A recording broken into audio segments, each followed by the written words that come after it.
Okay. All right. So our lesson, as we see, we're going to talk about some things when it pertains why, having a thorough knowledge of hair color, and also to be successful as a cosmetologist for a career. And also we will explain how hair structure, texture, and the porosity affects the hair. We will discuss in that place the hair color structure, hair color, hair structure, hair texture, hair density, and hair porosity. I want us to be able to move forward where we can actually get engaged with defining the roles and the levels and tones of formulating hair color, which we will discuss in that section. It will be hair color, level tones, and systems, the level system, the hair color chart, and also gray hair. Moving forward, we will talk about explaining the primary, secondary, tertiary colors and the contributing tones and its intensity in the hair.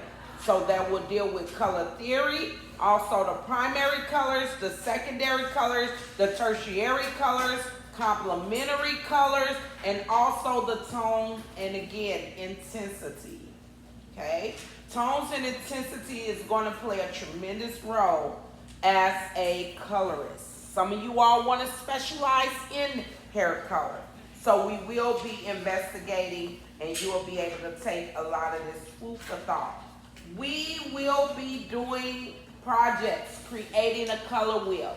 Color wheel will be a part of this here chapter where we'll actually have a day, I want to say it may be Friday, where we can paint. I'm going to make it optional for you all, where we're going to be doing some painting, mixing colors, primary colors, and creating a color wheel. A lot of times persons love to investigate and go a little further where you can get different things outside of paint, maybe like tissue paper, and create a color. You can use a variety of paper, different color paper, construction paper, and maybe you very artistic and want it to be more 3D. Then you will be able to have that 3D color wheel, and we all have to create it together. We also going to do food coloring, so it'll just be a day of fun and how you can mix colors, okay? And seeing the outcome of it. So sometimes when you come in here, you're going to see just a setup at each table where you all will work with groups. Also, we're doing work with coffee and creamers, with doing the level system, okay? And so just get ready for that. It's going to be fun. We can also play with Play-Doh, with mixing and creating a color wheel with Play-Doh. If you all in favor for Play-Doh, you could just let me know. All in favor of Play-Doh? How we feel about that? Yay? Yeah? You want to play with some Play-Doh? We could do that. Okay, so we'll mix some primary colors together and create secondary colors, and from secondary colors to tertiary colors. All right, so let's get started with this here lesson. Why? Can somebody tell me, why do we study hair color? We talked about it yesterday, but just inform me and take me down this little path again. Why do you want to study hair color? Mally? There's a lot of money in it. A lot of money. M-A-K-I-N-G-M-O-N-E-Y. Making money. I love that. Making money. Who else? Who else can tell me a reason? Why do you want to learn hair coloring? What makes it so urging to want to know? Like, these people would like to express themselves through hair color. Self-expression. Yes. Amazing. These vivid colors, there's a large variety that you can do. The variety of vivid colors. Being able to be bold and bodacious. Yes. I feel like all most of everyone ends up dyeing their hair at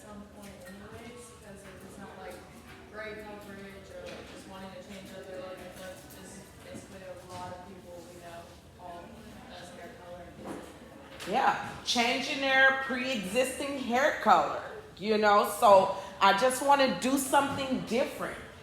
Amazing. Okay, someone else want to share, why do we color our hair? So when we're thinking about having to finally made it to this chapter, and there's excitement in this chapter, and when you want to be the cosmetologist and also with the services, knowing that it is a top service on the list. And when we're seeing hair color being a top service on the list, what is the first thing that comes to mind when we say hair color? We had some say making money. We had some say, yes, the vivid colors, self-expression, changing the pre-existing color of the hair. Huh? Damaging, how to even correct color, and how I can hold on knowing the hair analysis behind it, the science behind how to keep the hair nice and healthy while you're choosing different hair colors on the hair. These are things that we're going to discuss. All of these things, they apply to our world of hair color. Everything is what we know when we are looking at learning about hair color. Could somebody tell me, I'm going to put that word up here on the board really quickly.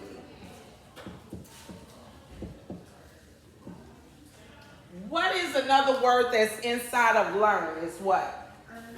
Yes, you all have it. It is earn. And that's what we're going to do. We're going to earn while we're in the process of learning, okay? So when we're seeing all these dynamics and understanding the properties of the hair and scalp and the principle of hair design and hair preparation, chemistry, all of those chapters helps to align us up with hair coloring. So know that it's vitally important that those are your meaty chapters that you always have to go back and investigate. I know that we went through it once, but while we're in hair coloring now, you want to make sure that you go back through those hair chapters again. Some of them you might not have had, but when you're looking at principle of hair design, that is a chapter everyone has had. And it talks about lines, it talks about the face shape, how to mask certain features or maximize other features. So when you're looking at hair color, that is what we're talking about and discussing. The hair science. What about thick hair, medium hair? How can I be creative with somebody that has fine texture hair when I'm wanting to use like different dimensions in the hair, or giving it an overall look, or even making it appear a lot fuller as well. Create an illusion. So these are the things that we're going to discuss while we're in the processes of understanding our clients and these popular services that we're going to deliver in our salon industry, and how we're going to learn a lot of the color theory in this chapter. So you all get ready. This is going to be a great adventure for us all. I'm going to be sitting back here taking notes as well, because I know your minds are very stimulated and very fertile, and you're going to have some questions because you've been practicing and looking at people and working with people with hair color, and it's always a question that's going to be in thought. And through this lesson, we're going to pull that out where you will be able to know in this whole investigation. So when we're seeing hair color, let's talk about this real quick. There are two different ways we see hair colors as stylists, okay, as a cosmetologist. Here we go. We have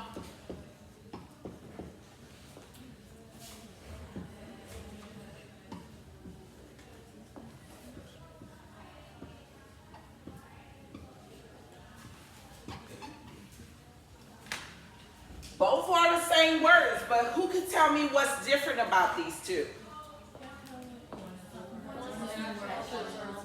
One of, oh, y'all already on point. What do y'all see different about this? This is what? Two words, and this is what? Bingo. So when we're dealing with, you all talked in chemistry, we talked about physical change. We also talk about chemical change, right? So therefore, we have physical, we have physical change to the hair, and also a chemical change to the hair. With us having physical and chemical are non-oxidative to oxidative. What's the difference between the two? One is a chemical and one is natural, okay? And everybody, we're gonna sit back and we're gonna see when we're looking at hair color, when we're talking about the hair color being 2 words and knowing that that's the natural hair color. Everybody say natural hair color. And so hair color being 1 word is always going to be artificial hair color. Everybody say artificial. So when we're seeing natural hair color, we have a lot of things that we're going to discuss when it deals with the underlying contributing pigments of that natural hair color. Knowing the level system of that hair color, a natural hair color meaning 2 words. When you all go to state board, it may be a moment where that client, it may be a question on your test that says, hey, Miss Brown is coming in to get her hair color being 2 words. That means her natural hair color versus artificial, and she wants to get her hair color being 1 word, which is an artificial hair color. So just know the difference between the two and always keep that in thought and in mind. So your clients who will look at you as an expert in hair coloring and giving advice to them, and in these services you will learn the shades and also how to for most flatting hair color. Sometimes we see hair and it looks so flat. It don't look plumped up. It don't look vibrant. It just look dull. It looks smoky. We go with looks for that. There are certain looks that absolutely are amazing, and understanding the depth in it. So when we're seeing clients and how they want to color their hair and they come to the salon every 3 to 6 weeks for hair color, we know that it's a lucrative piece in our industry where they will be able to gain. And so hair color products that contain strong chemical ingredients. So this is the point, because they are strong chemical ingredients, having ventilation in your salon. Have y'all thought about that? Making sure the ventilation, you can have your own private at your station while you're working with hair color, because what if they have respiratory issues? And certain chemicals can trigger that.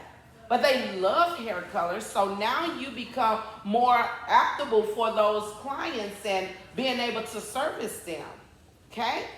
So therefore, because we know that there are strong ingredients, chemical ingredients, and we have to be aware of that and how it works for us in a safe manner to provide our client with the best service possible. So hair color service, they provide creative expression, which we heard Destiny talk about. No, did I say your name right? No, Kaylin. I'm sorry. Kaylin, so Kaylin, she had said about the with self-expression and being able to have that creative expression and being an artistic stylist behind the chair is going to help you to make a statement with the clients that you serve. So we look at the Gen Zs today and how I seen a young lady, she was young, had to been about 5 or 6 years old getting her hair colored. I thought it was really beautiful because her mom was doing her hair. It was on I think it was Instagram I was on. And the mom was just coloring her hair, and she'll just do it every once in a while and give her fun, exotic colors. And it's amazing how it's trickling on down to our very youth. So when you choose to do like a little spa party, there are some temporary hair colors that young girls, when having those spa parties and you get fun colors in your hair. Have you all ever heard? I'm trying to think of the one that's in a mall. I think it's West County though. Sweet and sassy. Yes, Sweet and Sassy. So when you go to Sweet and Sassy and you're talking about the young girls coming in, getting all of these fun, exciting things done to their hair, they want to receive those different type of temporary hair colors as we see them today. So clients also need hair color services to change and maintain their image, because you deal with people that got gray hair, and to cover gray hair, they may be in corporate America, okay? Or they may just be a person that's just up front doing different type of classes with people, and the last thing you know, you won't want nobody to have gray hair. And so gray hair is in, I'm not knocking it, but if it's like partially gray and partially covered, so we want to be able to have those clients abroad that will come and sit in our chair. They coming from all doctors, lawyers, presenters, motivational speakers. You have the hospital industry, you have industrial industries. They're going to come from everywhere, and they're going to come and sit in your chair. And you're going to be equipped to know what to expect. Now, as a group, really quickly, I'm going to have you all take about a minute or two where we can discuss this. What is your personal experience with hair color being one word? What is your personal experience? Better yet, let's do it like this. 1,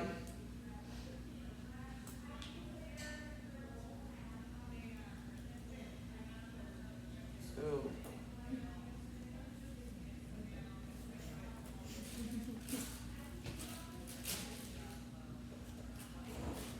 Okay, well, let's just stick with that one.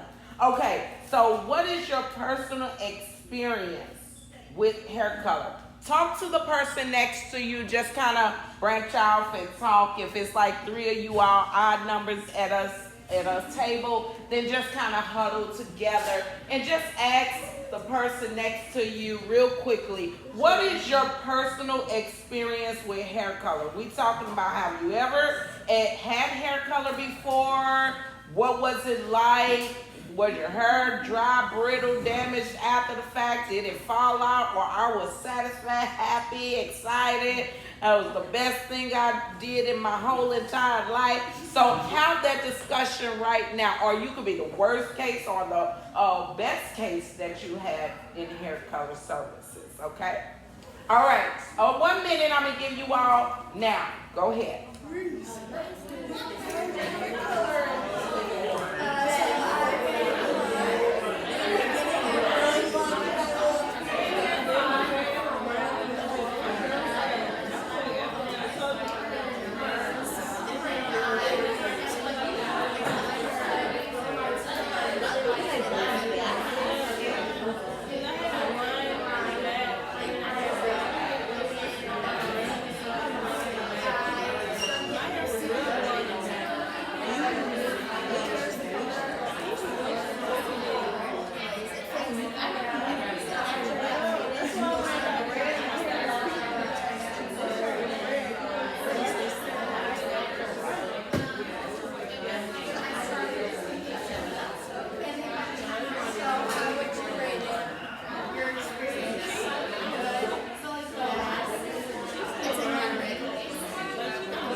Okay. Let us bring it back back in. Let us bring it back in.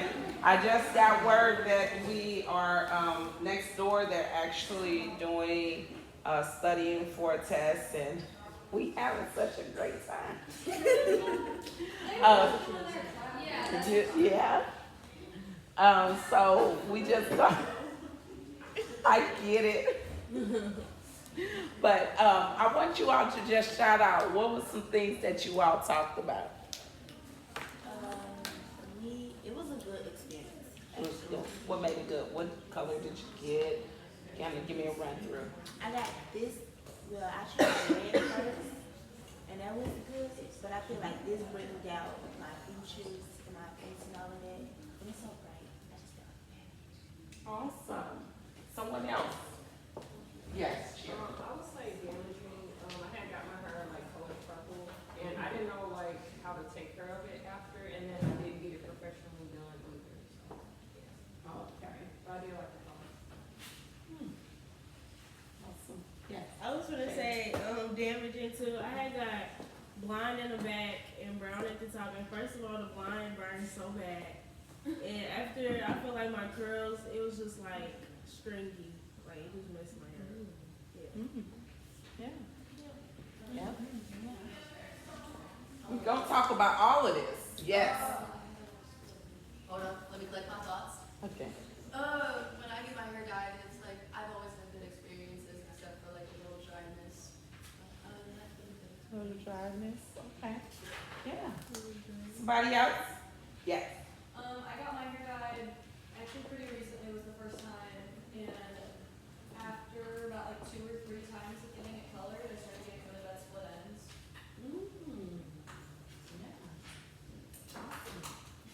We're gonna talk about all of this. This is good. We're gonna rectify a whole bunch of stuff today. Someone else. Come on. From like 7th grade to like junior year, I used to get highlights like all the time. To like the point where I was like basically blonde. And my hair was always still healthy, but it was a bad decision on my part. Oh, it seemed like it was fun. I like fun. Yes.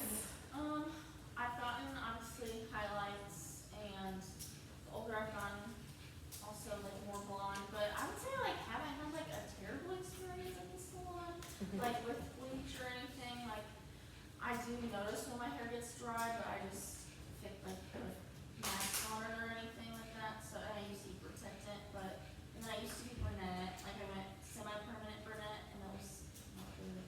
But I wouldn't say anything like terrible. Yeah. I used to be platinum blonde freshman year, and I You got to show me the picture. and I had Amazing. chemical burns, and my hair would smoke, not steam, but smoke when I would blow dry it or anything. And then I went jet black, and that was terrible too. So Oh.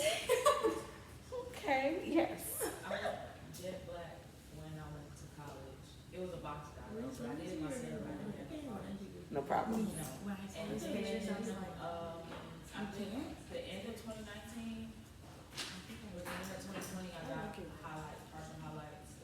And my hair was a little dry after that, but my curls and everything were fine. I haven't had that experience. Okay. Awesome. Great. Yes. I've had a lot of experiences with No. box dyes, unfortunately. I first started dyeing my hair in 5th grade. Uh-huh. Like really long brown hair, and I did like an ombre from my natural hair to like a yellow bleach because I didn't know any better. And I ended up cutting that off because it was dead. And then my mom went and got like one of those like caps, like one of those box like highlight cap things. Yeah. And that was fine for like a few years, and then she pulled my hair one time and then dyed my hair. And then I went dark brown, basically black, with box dye. That was rough to get out. And then I realized that the lady I babysit for is a professional hairstylist. So I've been going to her. Okay. Awesome. Yes. I also used to be platinum blonde until like basically this year, and I got to see these so my hair was always like pretty healthy. I feel like I took good care of my blonde. I never really put heat on it unless if I like had to, like for cheer or something. Uh-huh. And then I went to this color and I absolutely hate it because she did not do anything how I wanted it, and I'm tired of going to her because she never listens to how I want my hair done. Oh. But other than that, she did go with my blonde all the time, but ever since I've been going darker, it's so annoying. It's very frustrating. Yeah. Okay, this is good. Come on. I was gonna say, I really don't ever have a good experience doing my hair color. I feel like a lot of hairstylists don't get taught how to like lift black Asian hair, so that's something I want to kind of learn more about. Because it never like looks natural, it's always kind of striking. So. Yeah. We're gonna talk about this. Good. AJ. So it definitely colored my hair, started my hair care journey and my like healthy hair journey, because I decided after a Halloween costume that I liked orange hair and I wanted orange hair.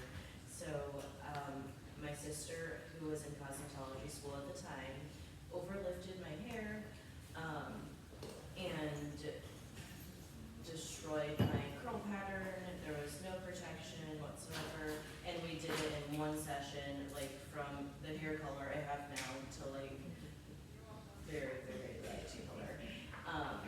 And then she put the orange on, but it wasn't the right tone for my skin tone, and it made me look really washed out. And then like it was like a snowball of bad decisions after that to try to get me somewhere I felt happy. There was so much breakage. I went from having hair like halfway down my back to like a pixie cut. It was horrible. And I will probably never dye my hair again because of this experience. But and also that's why I want to like learn the things that I do, because I want to be able to help somebody that was in my shoes where they've damaged their hair. They want to come back. They want to like embrace their natural hair and stuff. So Okay. yeah, hair color for me is not my hair. Okay. Well, everybody that said something spoke out. Know that these are the clients that's getting ready to sit in your chair. Every question that you heard or answer that you heard from the question, this is what you're going to experience. These clients coming in and saying the same thing.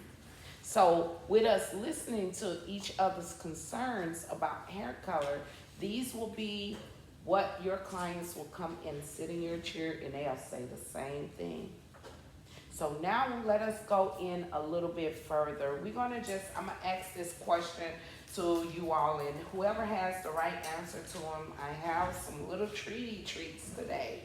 So why should let's put it up here on the board. Why should cosmetologists study hair color and hair color services? And also, why do people request hair color service?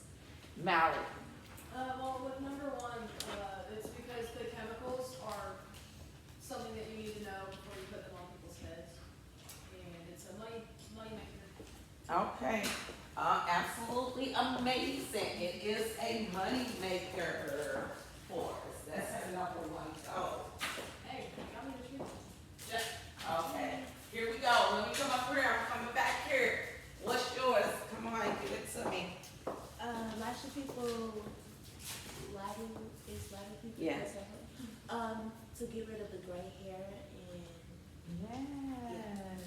To get rid of gray hair. Awesome. Let me come on back here, and I'll come back up. So for number two, like, color services, their true selves and stuff, they can explain through the colors. Yes, with self-expression. Amazing. Great. Let me come on up here in the front. Who else we got? Okay, let's go right here. AJ, Laura, I'm coming to you next. To protect your client from hair disasters. Okay, so protecting them from hair disasters, help me to understand a little bit more of that. Protect them from having horrible damage, having colors that don't match their skin tone. What question are we asking? Why should cosmetologists study hair color and hair color services? Okay, so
to keep it healthy. So we talking about hair service preparation, right? That's just dealing with the shampoos, conditioners, what type of shampoo they should take home with them.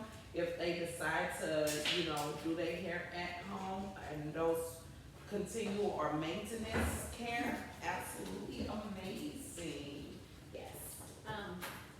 Chad, number one, they actually look to you to be like, because you're the professional, so they go to you because they want expert advice. Okay, so they know that you're the expert and they want your advice. Okay, I can go with that. Awesome, yes. To also add to number one, I would say probably because like hair color is always evolving and it's never like, you're always learning different techniques and different things and people are always gonna need hair color.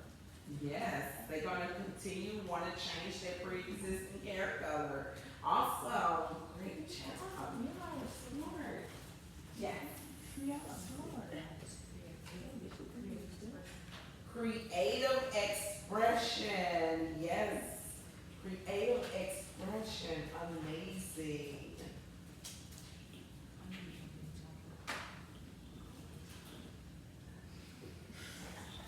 Let me come up front and then we're gonna move forward. Yes. I'm answering number 2. To accentuate their best features and enhance haircut. Everybody say, aha, yes. Amazing, that is one of our key components in this. Great job. Okay, great. All right, okay, so now that we know and we're looking in as we check into these questions on what we talk about, awesome answers to you all questions. So we're gonna dive into the hair color and structure of the hair. And when we're looking at the hair structure and the hair color, know that there are a variety. And so when we're seeing, before we begin hair coloring services, identifying the client's hair color, meaning 2 words, that's their natural hair color, and also the structure. So this is crucial step, and this is the one that is most avoided. So determine how best to deliver the desired results, understanding how the hair structure affects the quality and ultimate success in the hair color service, which is critical. And some hair color products may drastically change in a hair color, while other cause relative to little change at all.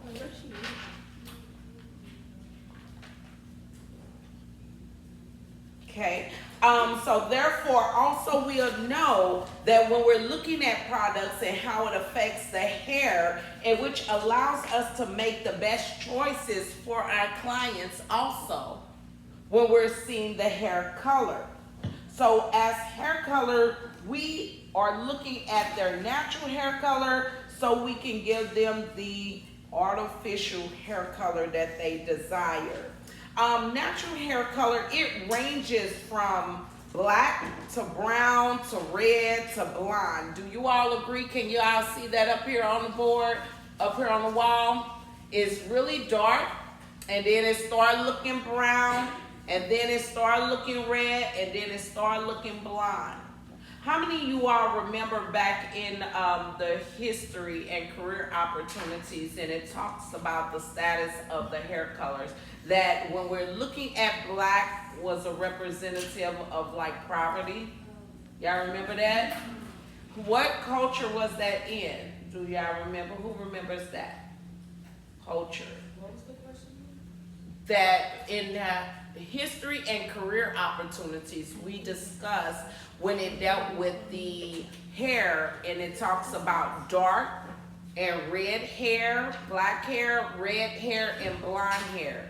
It set a different era that they judged. It was one. Who remembers? Ancient Egyptian. Huh? Renaissance? No. Ancient Egyptian. No, not Egyptians. Greek. The Middle Ages. Oh gosh. I want y'all to tell me. But I want to say that that it may be in the child destiny era that they did this because it represented our different classes when we're seeing black hair, which was poverty, red hair was, who knew what red hair, they looked at women that had red hair was what? Rich? No. Poor. Noble. Black was poor, noble, and then blonde hair was more middle class women. Okay? And so that's how they seen the natural hair color back in that time, in that era. So we seeing where it has drastically changed, right? So we know that even when we looked at eyebrows, people cut off their eyebrows, right, to make it look like they were intelligent. Don't y'all agree? That's what they did, make their forehead look longer. They looked intelligent.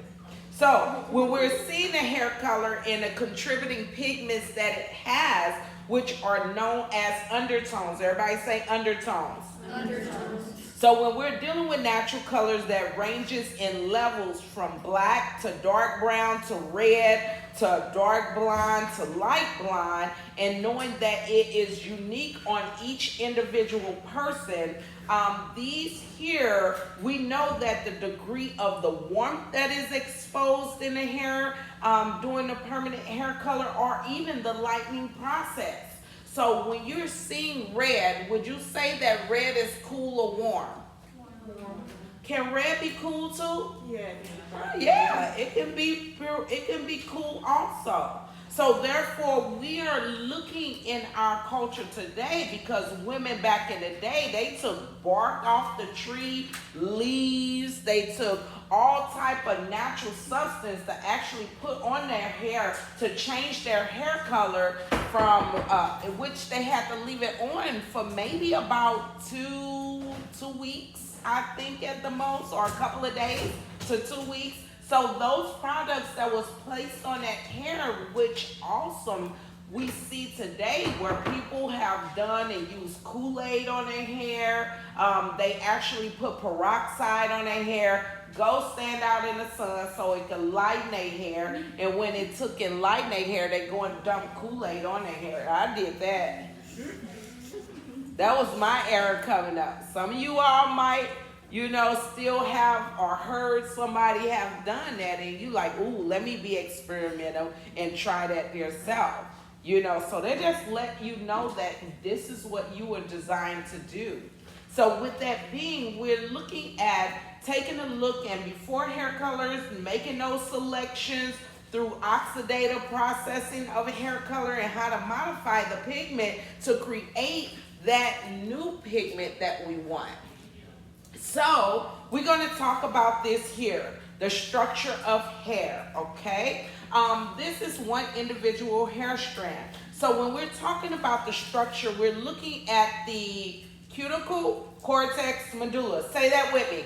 Cuticle, cortex, medulla. The cuticle is the outermost layer of the hair. It protects the interior cortex. So the contributing of 20% of the overall strength of the hair, which is the cuticle, and which, when damaged, the hair, it fades more problematically. It's going to fade if it's damaged, your cuticle layers.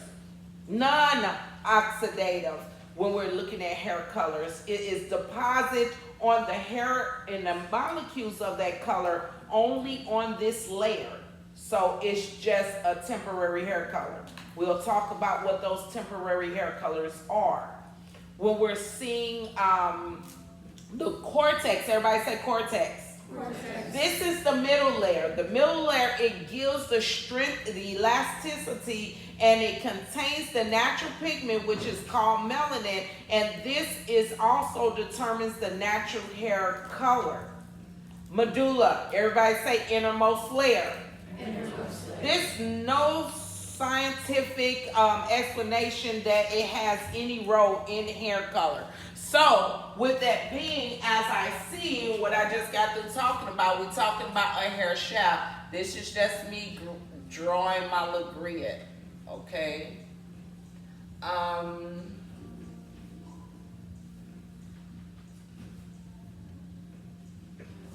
so I ain't the best drawer either.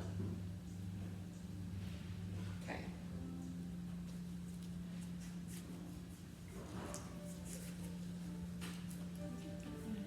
Okay, so when we're seeing the cuticle,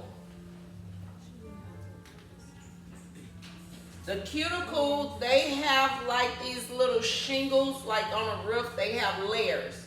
Those are the cuticles. Have y'all ever seen a bluegill fish? Yes. Yeah, and it has like little scales on top of it. That's what the cuticle layer is. It's like a layer, the outermost layer,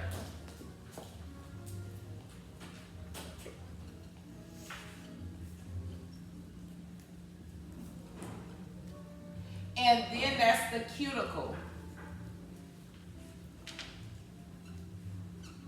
That's the cuticle. The outermost layers have shingles like on a roof. Those layers, they overlap each other and they're like shingles on a roof. So this is my idea. I brought in some of these pine cones and I thought that it was a great example to use. And you all see how they overlap. And I'm just going to take them and send them around. Some of these are maybe a little different. They have not been preserved. I want you all to know I just took them and grabbed them off the ground, okay? So make sure you wash your hands as you go. I'm just going to send some around. Here we go. Sorry. Here you go. You can pass them down, take them around. I just want you to just stay and look, feel them. Look, that one's really disastrous, isn't it? So when we're looking at those cuticles, we're talking about an overall strength of that hair. This helps to protect the cortex.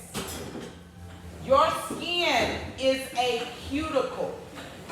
When we look at your skin is also a cuticle. I didn't know we was gonna make that much noise though. Didn't want to get up. We want to say keep the butts to the chair. So when we're looking at your skin can be a cuticle, it is a cuticle as well. So what happens is it takes and it will absorb moisture. And when it absorbs moisture, that moisture, it'll suck in. And sometimes if that hair is damaged, when you're looking at one that is mostly, take a look at this one up here. This one is really damaged. It's really open and a lot of the layers are gone. It got a hole in the cuticle layers. This is what we can't see with the naked eye. So if you take and put hair color on this, chances are it's going to do what? Fade. Or even break off even more when you're using. So we want to make sure we repair as such, because the cuticle layer is always going to be a light, slight ruffle. A slightly raised ruffle as you take and you can feel it. So if you felt the whole pine cone and feeling it and feeling that ruffle going down on it, it'll help you to understand what that hair strand shall feel like. We're going to do this also out on the clinic floor, learning how to understand and analyze the hair and the scalp, okay? And the conditions that we have. When we get in, when you're dealing with one that may be more like this one here is really closed up, it'll be a feel of a more silkier versus one that has a very raised cuticle like umbrellas, to one that is very treacherously damaged. So therefore, when we're seeing what that hair strand looks like, we're going to know that the strength of that cuticle is going to be 20% of the overall strength of that hair. So when we're talking about damage, fading colors, these are problematics when we're dealing with the cuticle layer. So we got to make sure that that hair is healthy, is strong, it's been very hydrated. When we're talking about a cuticle that looks as such, we're talking about one that look all knotted up and it might be Monothorax, that's the term for when we're looking at beaded hair. We have knotted hair, trichorexic nodosa, and also tricotylosis, which are split ends. And so that's what that hair will look like. Not with your naked eye. If it was magnified, maybe 250 times or more. Do you all understand what I'm saying? Okay, so this is when we're looking. We're going to know how to identify that while we're out on the clinic floor.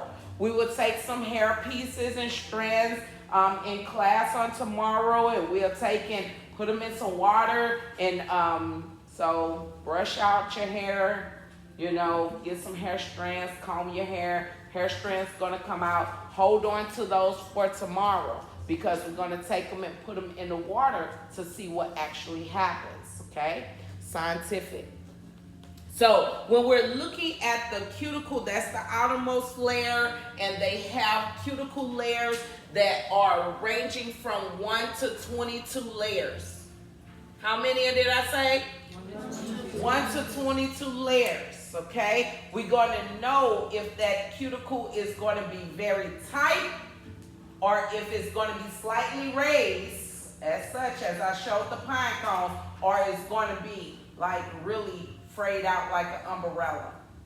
And that deals with the cuticle itself, okay? Now, we're going to deal with that cortex. We talked about the middle layer, and it gives hair strength and also elasticity. Everybody say strength and elasticity. Strength and elasticity. That's the middle layer. The middle layer has these granular, which are like melanin. Have you all ever scratched your knee and it started bleeding and it showed a difference of your coloration of the skin that's on the outside? Like if I scratch mine's gonna turn white. How many of y'all turn white? Everybody should raise their hand because it's gonna be lighter than your actual skin. So therefore, once you scrape your knee and when it goes through the healing process, how many of y'all see freckles that start to appear? Everybody should see some type of little freckles, right? Yeah, you see those little freckles in the healing process. Why do we have those freckles? Oh, that's your melanin. That's the melanin that's coming back. Those little dots that's in the cortex, we call our outer skin here is the epidermis, which is called the scar skin, but up underneath there is your true skin, which is the dermis. And so therefore your hair layer, the outside is the cuticle, but the middle layer is the cortex. So when I am getting ready to do a permanent hair color, it's getting ready to change what? What? I think I spelled it wrong somehow. Whatever. That's what it is. Okay, so the melanin that's in the hair. So those little freckles you see in your skin, you can actually color those melanins, those granular melanins that are in the hair. Whether if you're changing it from dark, the dark blonde, the red, the ginger, the dark brown. I wanted to change that pre-existing hair color being 2 words. So when I'm looking at the cortex, and it will also determine when it contains the natural pigment, which is the melanin, and then we'll see that how it determines the hair color. Also the strength of the hair. So therefore, we're going to discuss this when we get more in depth into properties of the hair and scalp. In that area, we have the helix that's in the hair, also. So we're talking about the overall strength. These what we have, the peptide bonds, the polypeptide change, the helix, it turns multiple and it grows. They are like little pop beads. Cassandra H. So financially, please, Cassandra H. Financially. Have you all seen the DNA chain? You all know what I'm talking about, the DNA chain? So that's what it has a symbol of. These pop beads that are joined next to each other, which is this what I'm creating. I'm not the best artist, but I'm creating that helix that's in there that gives it strength. If we take and put bleach on the hair and leave that bleach on there too long, how many of you all were talking about damaged hair? Raise your hand. Damaged hair has affected your polypeptide chain, your helix. What's in it is the strength of the hair. It's what gives the hair elasticity. So if I have gum and I take and I stretch it, it'll stretch and stretch till it does what? Breaks. So, but if I just take it and stretch it out a little, is it going to break? Maybe not. If it was hard, put it in a refrigerator and you take it and bite it, you might could break it, you know? So therefore, we're going to talk about Medusa when we come back in, okay? So let us go and take our break and I'll see you all back.